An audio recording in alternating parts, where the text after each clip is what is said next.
This is the Situation Room on SpiceFM, online, SpiceFM KE, YouTube and Facebook. And for the next 1 hour, we are also live on KTN Home. We have another guest in the studio. But before we introduce him, let's hear the day's proverb. Chombo cha kuzama hakina usukani. Chombo ya kusama. Hapana iko na. Wow. Sukani. In English. A sinking vessel needs no navigation. It's gone sink, it's gone sink. Baba kianza kuzama. It's gone. Direction ni hiyo moja. Ni sasa ungoje. Zama is sink. Inakuwaga hivyo. It is like that usually. So zamani is sinking. Now that's a lie. This man is yanking your chain. Imagine. Don't rely on him. No, thank you. I cannot. Zamani is gone. Once it has zamad, zamani. It's gone. Well, our guest is Kericho Senator Aaron Cheruiyot, joins us in the studio now. Good morning, Senator. Good morning, Eric. Good to have you physically in the Situation Room. We've had conversations with you via Zoom. It's good to have you in the hot seat this morning. You guys have the coolest studio in town. It's very beautiful. Say that again. John, did you get that? Your clip ashike. Ashike hivyo.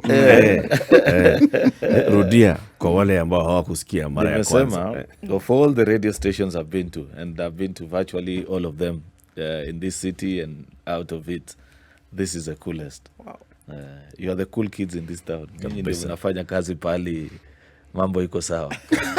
And for that reason, we'll not even give you any rough time in this show this morning because you are now our friend. You have earned your stay. Nice. Okay. Senator, Yes, were you sir. in Bomas yesterday? Yeah, of course. Of course. Yeah. It wasn't your event. No, you had. I sat at home. Then I said, "Why would I want to watch the earthquake on TV Let me trot on when over. it's possible to actually go and have a to the epicenter. be at the epicenter and watch it happen live?" Right. So I was there, watched all the events from.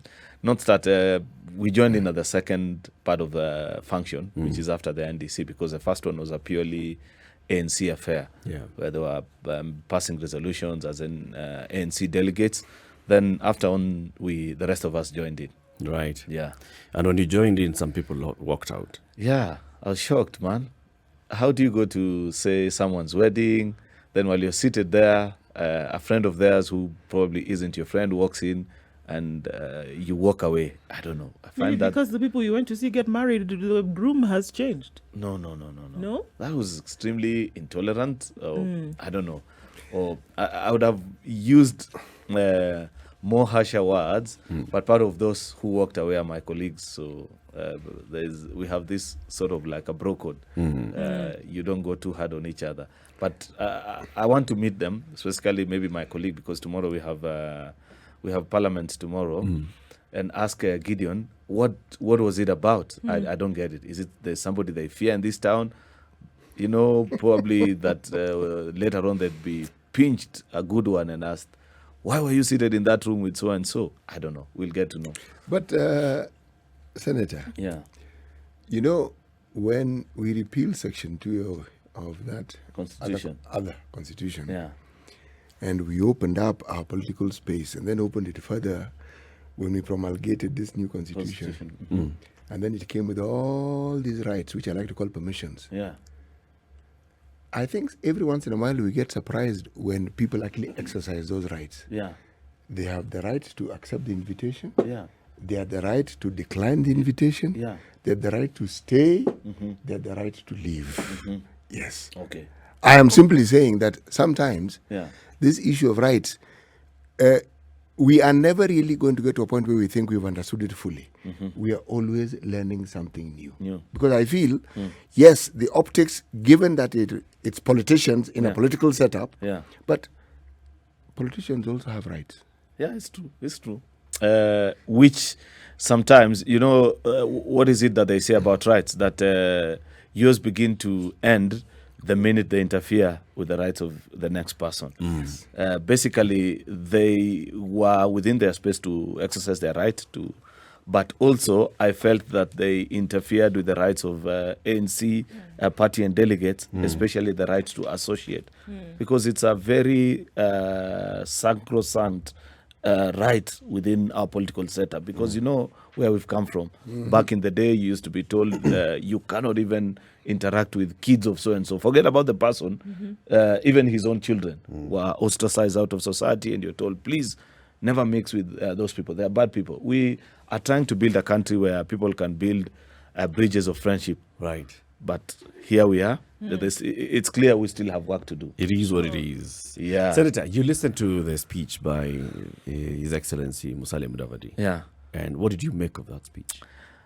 I have never seen Mudavadi Musalia in the element he was in yesterday.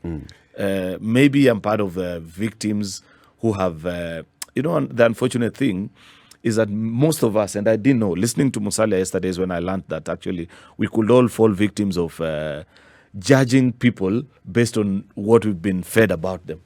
And it's very common in Kenya and globally that the avenues of news you get about a particular person gives your view about them. So stereotyping and painting a particular person with a certain brush. Yeah. So for a long time I thought about Mudavadi as somebody who's not extremely firm. Of course I knew he's a good gentleman.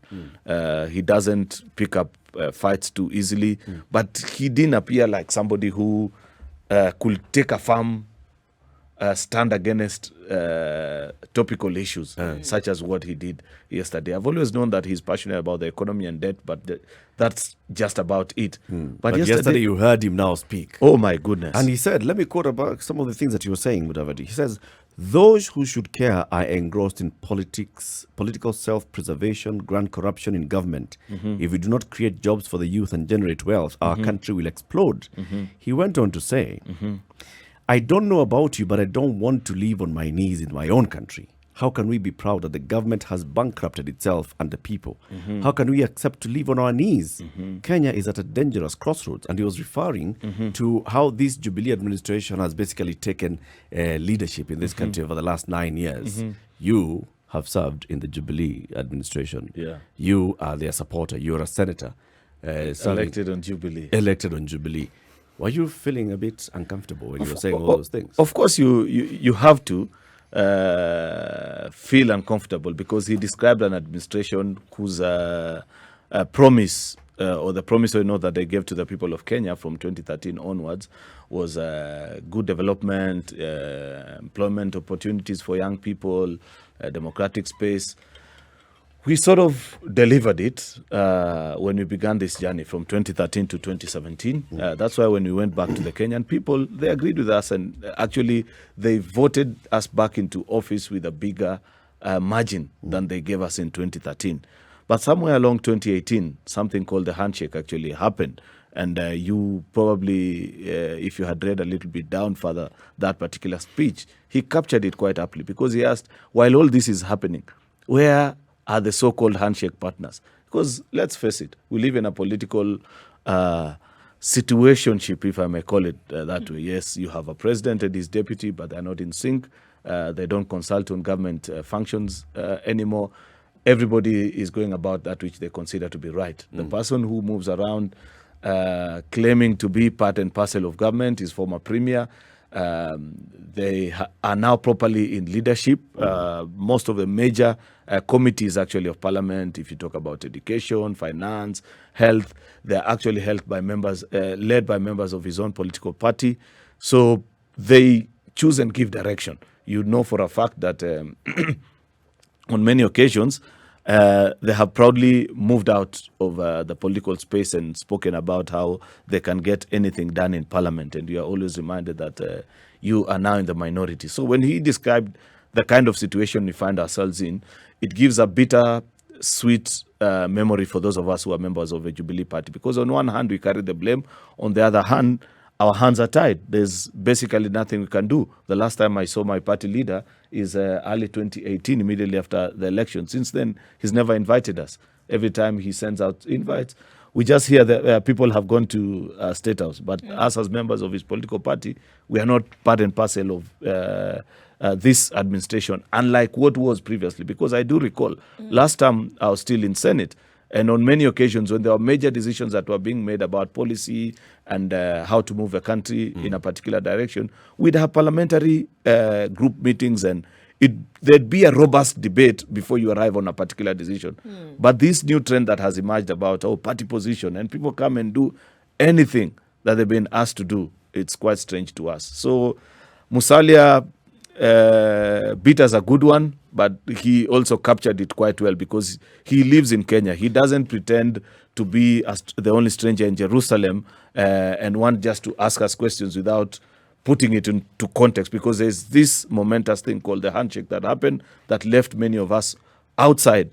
Or perhaps what my colleague, the senator for Bungoma, who also agreed actually to be part and parcel of those who will be working with us, normally refers to as being on the outer layer of the onion. That is our political cycle. We are no longer deep inside of it. Senator, even as you talk about, I mean, clearly the monumental situation you're talking about is the handshake. Yes. Right? Yeah. So are you saying that without the handshake, this work that should have been completed by the Jubilee administration, which Musalia Mudavadi found fault with in his speech yesterday, would have been completed had the handshake not happened? By and large, it would have been. Because remember, post the handshake, what has been the focus of this current administration? It's always been about, remember we wasted a cool 1.5 years to BBI, which was all about trying to cement actually the political, it was trying to legitimize actually the come we stay that is the handshake, you know. And for a cool 1.5 years, everything that happened, from government ministers to PSs to people that should have otherwise focused their energies on serving Kenyans, was about how do we endeavor to entrench this political situation in our country. We started Big Four, which will otherwise have delivered, but the things that Musalia is talking about took a back seat. There's no longer conversations about it in cabinet, in parliament, in all our political space, including even in the media. It now becomes we were all excited about the situation that was unfolding. Allah, is Ruto finally being kicked out of government? Is Raila finally making his way into it? And it kept us in. Before we knew it, then it was boom, 2020, COVID happened, and here we are 2 years down the line. There's nothing to celebrate Senator, about. are you saying so my firm answer actually to you is that yes, we missed the opportunity because we were distracted. It was a distraction that we didn't need. Are you saying the government was doing nothing during that time when we had the BBI conversation? If there was something that was being done, then we wouldn't have the kind of situation that Because it is Musalia- during that time when Yeah. there was a BBI conversation on the one hand, and the issue of Tanga was also hot on the political agenda and political conversations. But the person who was being accused of Tangaing, the deputy president, was saying, no, I'm actually going around the country inspecting government projects Yeah. and ensuring that the government is doing its work. Yeah. And he never came back with a report and said, you know what, people? There's no work happening. Ai, nimetoka Nyamira, hakuna kazi. Are you forgetting that immediately after, the entire government machinery was actually deployed off him?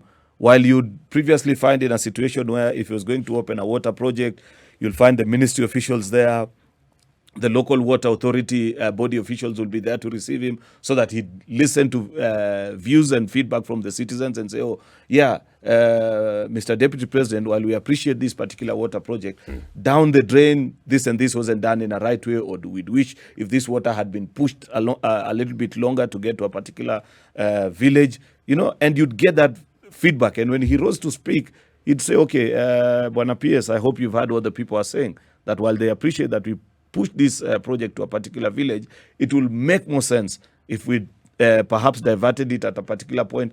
That's the kind of engagement that used to happen. But immediately this happened. Towards the mid of 2018, all that was taken away. If you went to his roads function, you wouldn't find even a chief. There were times that it was in vogue in this town to say that, he went to a police station and he was not received even by the officer manning the OB. You know, so... I mean, that's by and large what it became. So you cannot say that he has a report to give back while I remember previously, because I watched this administration in the first term and I've watched in the second term, on many occasions in his first term, it would be almost impossible to get an appointment to see him in the morning hours.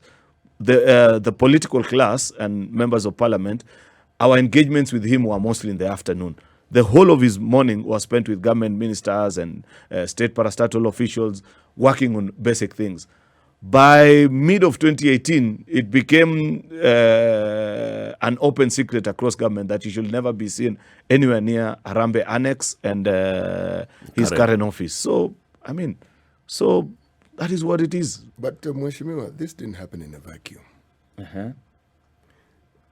What we saw long before even we knew there was something that was going to be called a handshake, the union that formed the Jubilee government wasn't as unified as what we saw when they first came into power. Yes, I've been told and I've heard and I've read and I keep hearing how the handshake disintegrated this. But could we also not say that the handshake simply brought to the fore what had already existed? Yes and no. Yes and no, because if you watch how the cabinet was named in 2013, how functions happened in that particular term of office, and you compare with January to March, because the handshake happened in March, for sure there's a distinct difference. You remember in this particular cycle, first of all, the president named the cabinet by himself.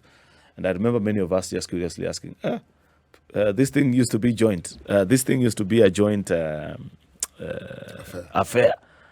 I said, kwani I'm a camera station at State House. You guys relax. Those were the answers from that we would be given every time we raised some of his concerns. So in that regard, yes, you're right that it brought to the fore. But then the handshake gave impetus now and the conviction for the divorce to be hastened. You know, it's like, sorry to use this example, a man and a woman, you're married, you're having the usual issues, but then there's a guy who comes on the side and begins to tell your wife, by the way, I've always known this guy's an idiot.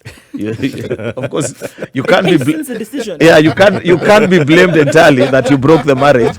There was a problem, but then there's this guy who came and made it a bit more easier to do it. He's the catalyst. Yes, the catalyst, actually. You know, I can only speculate on what happens behind the scenes and the goings on that bring about people together, and then what then takes place that splits them.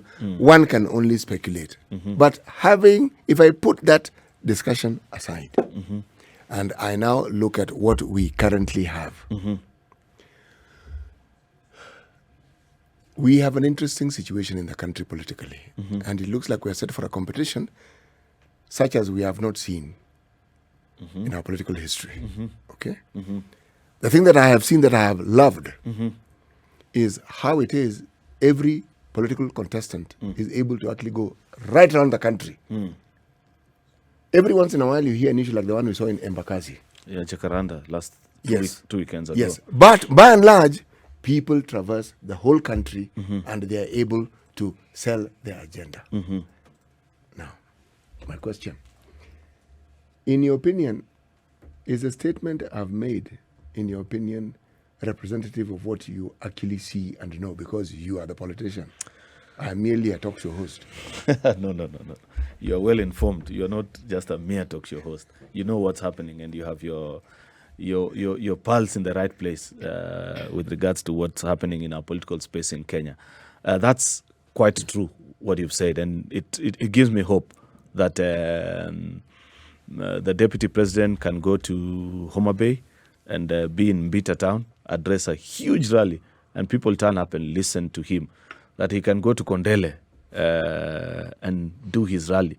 That last week he was actually in Kibra, where we have been told previously that, nobody dare step there before. Actually, for the 2 terms that we've campaigned, President Uhuru, there are places he never went to. For example, I'll give you an example. Even that Jacaranda that you're referring to, are you aware that, by the way, in terms of space, it's only that it's a bit off of Main Street, Nairobi, but Jacaranda is actually larger than Uhuru Park. So it will be actually the place that you can make a huge political statement. But my side of the political divide had never set foot there because it was considered to be a particular stronghold of certain. That's why, as I say, old habits die hard. You'd see when you were in Kondele, there were pockets of violence, though it was slightly after the meeting. When you were in Jacaranda, there are people who still can't believe that. How could you allow so and so to come and have? But I don't want us to focus because I'm an optimist naturally. I don't want us to focus on the small mishaps that take place there. By and large, people have been able to move across the country with very little trouble. And that is a kind of political maturity that we want in our country where we'll allow those we don't agree with to have Raila coming to, say, Eldoret, for example, which is a hometown of the deputy president. And he had a fantastic rally, well received. People turned out in their hundreds or perhaps even a couple of thousands. And he had a good session and he moved out, says whatever. And the thing is, perhaps that's what you haven't noticed. People even don't moderate their language. They say exactly the same things they'd say back at home or back in their places of political comfort. The things that the DP was saying, going for the jugular against former PM in Homa Bay, you never have expected that, you know. So we must celebrate the little wins and the things. What perhaps something that you missed, because you read out an excerpt of Musalia's speech yesterday, was that he spent a cool perhaps 5 to 10 minutes speaking about the culture of political intolerance and especially the use of state agencies to curtail personal freedom and political choice. That is something that is quite big. And I'd beg that we continue to speak strongly about it. When you hear us say these things, don't think that I only say this because I'm a UDA supporter. It's the truth. There are people, I have seen adults, elected senators, elected governors, actually cry and say, you don't know the choices that have been put before me for me to be where I am politically, that I had to make extremely difficult choices. And sometimes you think people are just excusing and wanting to eat their cake and still have it. But it's not the truth. It's the life that they're living. It's people are actually being threatened. We'll discuss I have that. seen my colleagues being called before a particular crucial vote, and you see it's the DCI that it's calling. It's EACC. Musalia spent time speaking about it, and it's something that I'd wish that perhaps we get to a point where we tell all our leading presidential candidates that please make a vow. Okay. That when we get to, if and when you get that opportunity to lead administration, you wouldn't do the kind of things that are being done. Let's right talk now. about that because also it has very many other angles to it. In the room with you is Eric Latif, Nduoko C.T. Muga, our guest, Kericho Senator Aaron Cheruiyot. So, Senator, we have heard what the UDA and the UDA luminaries, and you are in the inner circle of UDA, what you've been saying about political parties, about coalitions, about, going with, as one big unit. And there's been all this conversation about, parties, whether small parties should join UDA, whether UDA can actually work with other small parties. And then there's the Political Parties Amendment Bill, which passed the National Assembly and it's now before you in the Senate, which is seeking to introduce some changes in how political party coalitions are registered and governed in the country. In the National Assembly, the UDA brigade was very, very vocal against several clauses in it. In the Senate, we have seen an indication of the same happening. Now, with this new movement and new suitors that you have at the table, you now have ANC that is indicating willingness to work with UDA, Ford Kenya. You have Tujibebe party, and even your party leader was saying, others, welcome. Are you changing your position? Are you now going to say, okay, the Political Parties Amendment Bill, hii kitu ni mzuri? Not really, because the issues that we had actually with that particular bill, and I'll be looking forward to reading the report this afternoon because we begin debate on it tomorrow morning.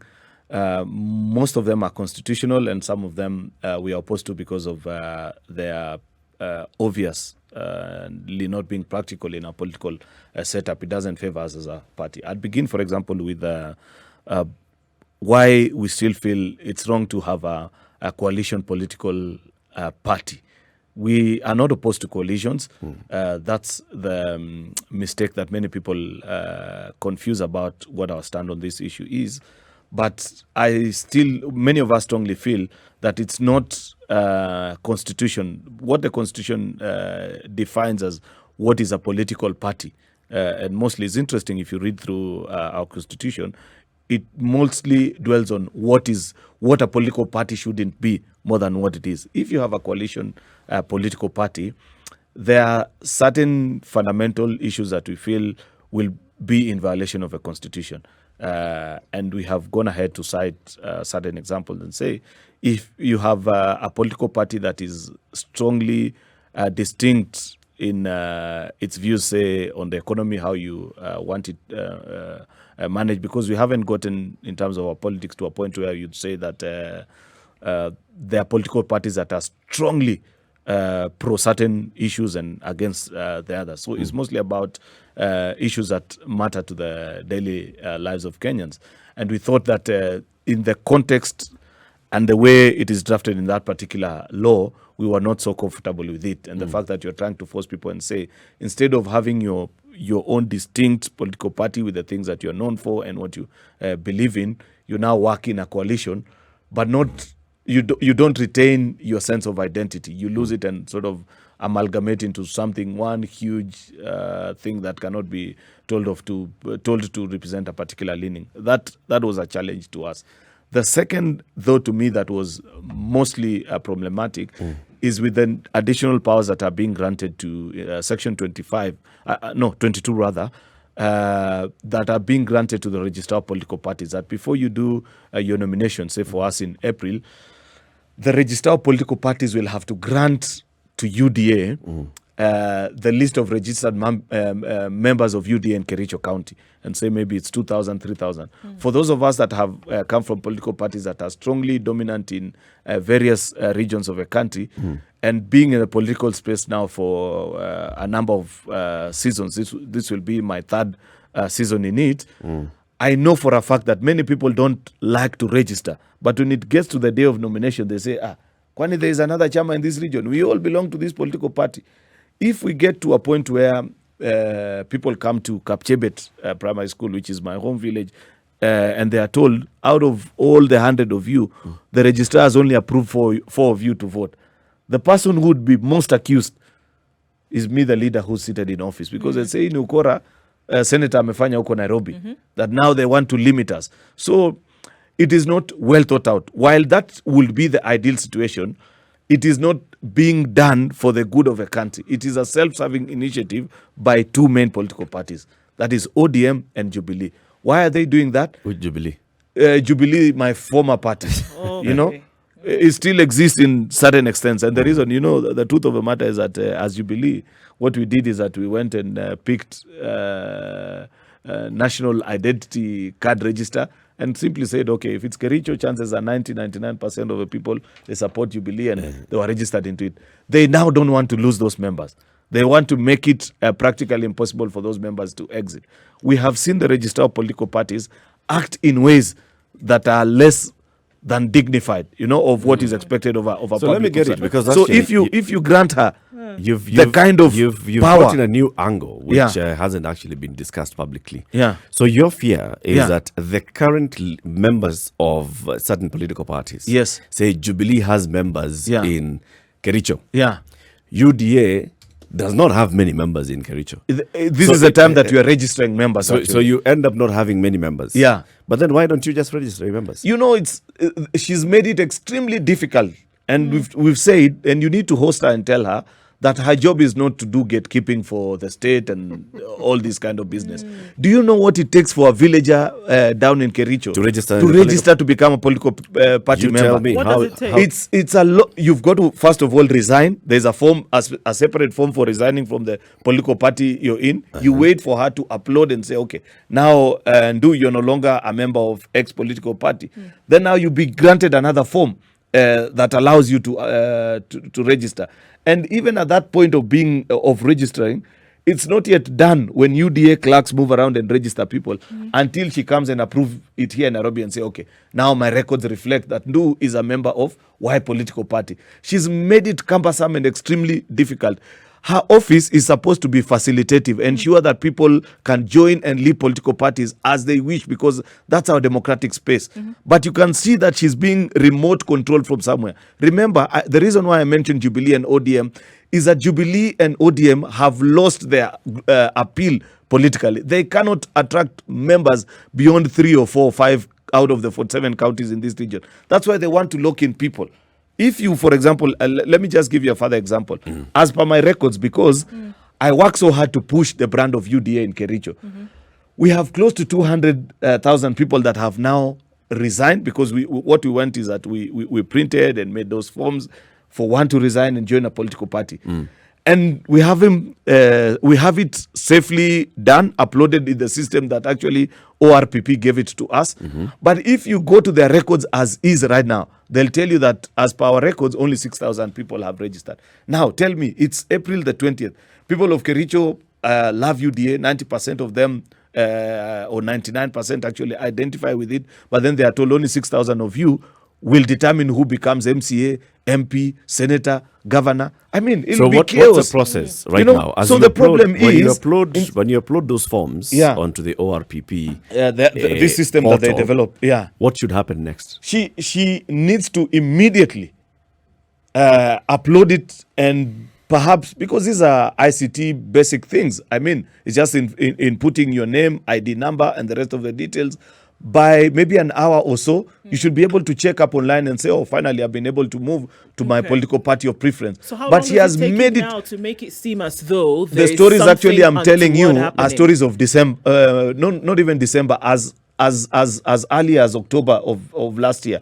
She has not managed to move those numbers as we had wished to. She keeps on saying, oh, I need to verify whether the forms that you're presenting are actually genuine, and all that kind of stories. So she has not made her office and the trust of the political players. We feel that she's being controlled from somewhere. And that is the challenge that many of us have. We are saying we can grant that particular office those powers. That's why Kimani Ichung'wa's amendment was so important, because he said, okay, fine, we actually need an a register of political parties who cracks the whip and ensures that as political parties we play by the rules. But we cannot grant these powers to an office that is just an individual at the moment. Let us then make it a commission, so that it's as strong as, say, IBC or any other institution, so that it's not an individual decision. There's some level of checks and balances. You know, if you have to sit before a plenary of 4 or 5 people and say, this is a file from UDA, this is a file from ODM, from Jubilee. But as it is, one individual who only on one phone call can determine someone's fate. Look at what happened to my colleague Isaac Mwaura. One afternoon you're seated in parliament, the next thing she says, I have gazetted you out, you're no longer a member of parliament. You know, that kind of absurdity is what we are not comfortable granting until such a time as that office is empowered and safeguarded to a point where you feel, okay, now this is an office that cannot be pushed and pulled by the whims of politics. You allude to control by an outside or an external, The so-called deep state. right? Yeah. Why do you think that that element of control would be used, if in fact it actually does exist?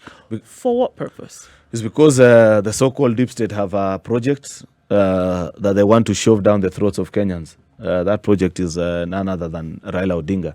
You've seen for the first time, I say this, I have lots of respect to some of these public officers, but traditionally, there are people I've never seen join the fray of politics.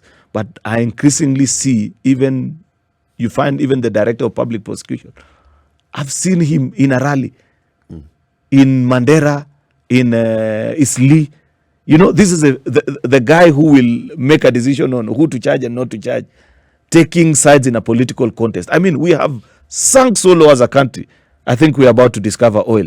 You know, it's shocking that public officer, a minister in charge of internal security, will go up and tell chiefs, by the way, we have a state project and we must all line up behind the president. That's unheard of. It never happened. Double speak, Senator. Double speak. Even in 2017, because I know that's where you want to go. There is no particular time. Show me a clip of Matiang'i asking chiefs, asking police officers, asking all government functionaries, if you may call them, that let us line behind President Uhuru Kenyatta in 2017. So he was being falsely never accused happened by the opposition candidates, by NASA. When NASA was coming out and saying, you should not, Matiang'i, be engaged in or involved in political campaigns, that was a false accusation. Please give me a clip pre-2017 of him being in the kind of political functions that you see him currently being in. You know, are you saying because you've seen it here, you've seen one, and previously there have been accusations of the same. So the previous ones did not exist. They were actually baseless. No, it's not that I didn't see. It's because they never existed. They never existed. You go through your files. So you never see him in a public rally going out. Senator, yeah? Where would the accusations emanate from? Which accusation? The ones that we saw previously in 2017 that saying, because when you serve in the kind of office that he serves in, then obviously people will blame you. For example, if you go somewhere and you have a run-in with the police, that is expected, and it was within their right to do that, because people must always be reminded that let the police do their work, let them remain neutral in this particular context. So it's okay, it was within their right. But for him to actually issue instructions and say that let us line up behind the state project as he has publicly done, that has never been done before. Not even with the old constitution. Actually, with the old constitution. Oh, no. You have to remember with the old constitution, the cabinet ministers were actual political players. Yeah. That's a difference. Not similar to this one. I want to go back into the issue of the political parties.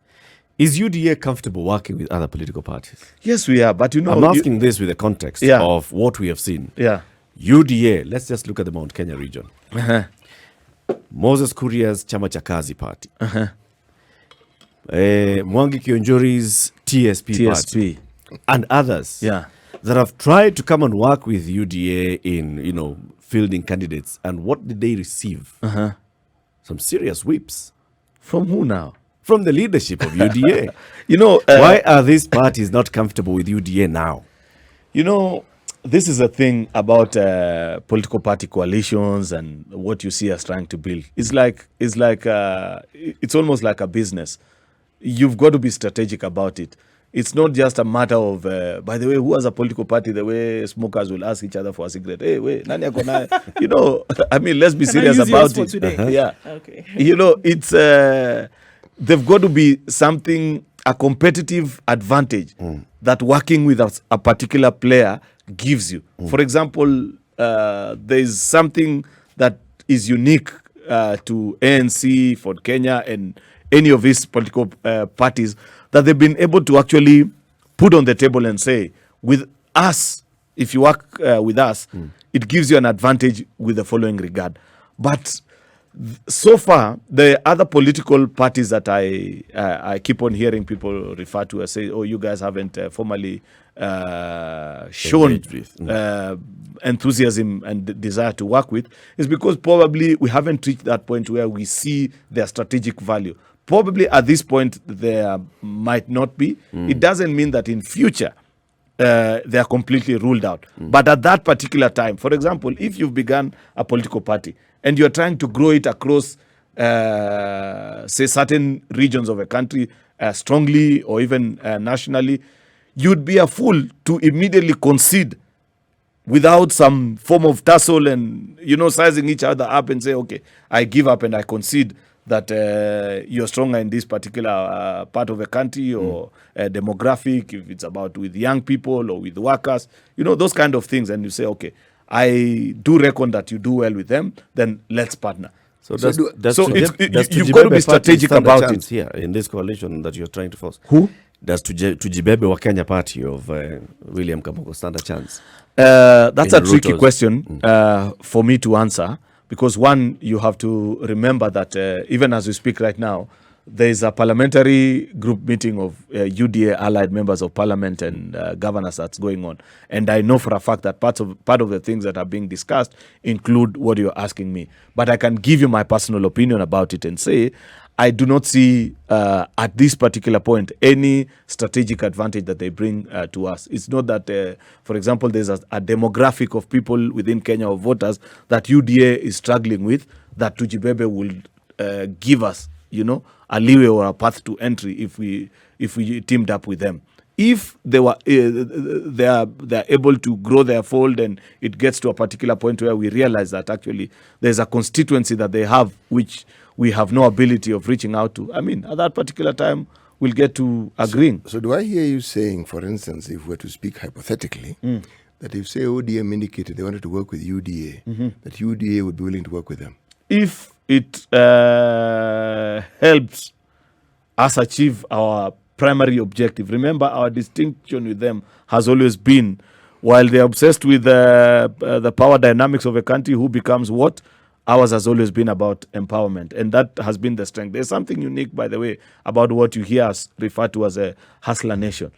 Many of the people who identify in that broader family in Kenya are not aligned to the traditional way of viewing politics. That's why you'd find them, even in areas and regions that have previously been considered to be stronghold of certain political parties or political players, the big boys in the country.